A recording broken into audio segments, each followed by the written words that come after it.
點樣喺網上解壓 ALZ 文件？去 EasyZip.com， 撳解壓縮，然後撳其他，導航到 ALZ 文件解壓器。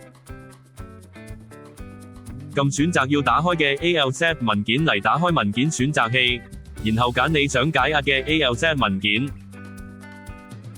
系統會開始處理你嘅存檔，可能需要幾秒鐘，取決於文件大小。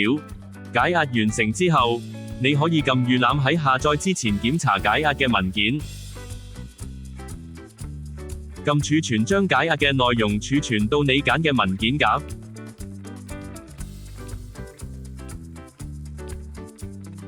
就係咁簡單，希望幫到你。請撳個標誌同埋訂閱，對我哋嚟講好重要㗎。